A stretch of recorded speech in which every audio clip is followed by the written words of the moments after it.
आषाढ़ मास के शुक्ल पक्ष की एकादशी को ही देवशयनी एकादशी कहा जाता है। इसी एकादशी से चातुर्मास का आरंभ माना जाता है। इस अवधि में कोई भी शुभ कार्य जैसे विवाह आदि नहीं किया जाता। ऐसी मान्यता है कि इस दिन से भगवान श्री हरि विष्णु क्षीर सागर में शयन करते हैं और फिर 4 माह बाद उन्हें उठाया जाता है। उस दिन को देवोत्थानी एकादशी कहा जाता है। इस बीच के अंतराल को ही चातुर्मास कहा गया है। देवशयनी एकादशी को देवशयनी, महा एकादशी, थोली एकादशी, हरिदेवशयनी, पद्मनामा शयनी तथा प्रबोधिनी एकादशी भी कहा जाता है। धर्मराज युधिष्ठिर ने कहा, हे केशव, आषाढ़ शुक्ल एकादशी का क्या नाम है? इस व्रत के करने की विधि क्या है और किस देवता का पूजन किया जाता है? श्री कृष्ण कहने लगे कि हे युधिष्ठिर, जिस कथा को ब्रह्मा जी ने नारद जी से कहा था वही मैं तुमसे कहता हूँ। सुनो, एक बार देव ऋषि नारद जी ने ब्रह्मा जी से इस एकादशी के विषय में जानने की उत्सुकता प्रकट की। तब ब्रह्मा जी ने उन्हें बताया, सतयुग में माधानता नामक एक चक्रवर्ती सम्राट राज्य करते थे।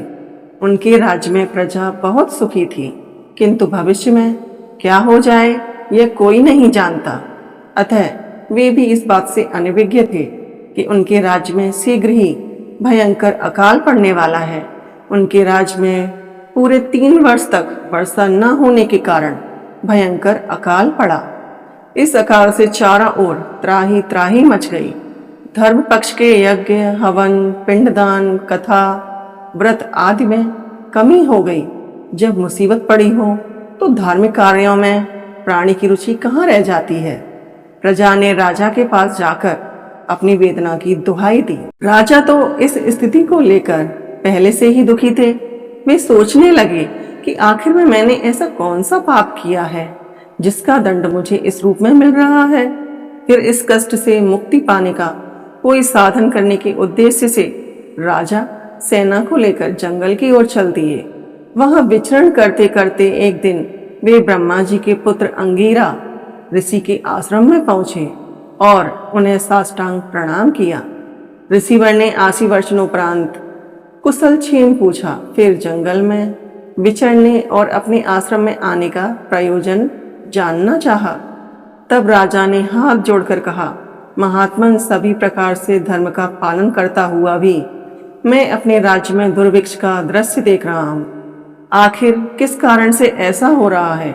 कृपया इसका समाधान करें। यह सुनकर महर्षि अंगिरा ने कहा, हे राजन, शव युगों में उत्तम यह सतयुग है। इसमें छोटे से पाप का भी बड़ा भयंकर दंड मिलता है। इसमें धर्म अपने चारों चरणों में व्याप्त रहता है। ब्राह्मण के अतिरिक्त किसी अन्य जाति को तप करने का अधिकार नहीं है, जबकि आपके राज्य में एक शूद्र तपस्या कर रहा है। यही कारण है कि आपके राज्य में वर्षा नहीं हो रही है। जब तक वह काल को प्राप्त नहीं होगा तब तक यह दुर्भिक्ष शांत नहीं होगा। दुर्भिक्ष की शांति उसे मारने से ही संभव है, किंतु राजा का हृदय एक निरपराध शूद्र तपस्वी का समन करने को तैयार नहीं हुआ। उन्होंने कहा, हे देव, मैं उस निरपराध को मार दूं, यह बात मेरे मन स्वीकार नहीं कर रहा है। कृपा करके आप कोई और उपाय बताएं। महर्षि अंगिरा ने बताया, आषाढ़ माह के शुक्ल पक्ष की एकादशी का व्रत करें। इस व्रत के प्रभाव से अवश्य ही वर्षा होगी। राजा अपने राज्य की राजधानी लौट आए और चारों वर्णों सहित पद्मा एकादशी का विधि पूर्वक व्रत किया। व्रत के प्रभाव से उनके राज्य में मूसलाधार वर्षा हुई और पूरा राज्य धन धान्य से परिपूर्ण हो गया। ब्रह्म वैवर्त पुराण में देवशयनी एकादशी के विशेष महात्म्य का वर्णन किया गया है। इस व्रत से प्राणी की समस्त मनोकामनाएं पूर्ण होती हैं और वह ईश्वर का प्रिय हो जाता है। राधे राधे।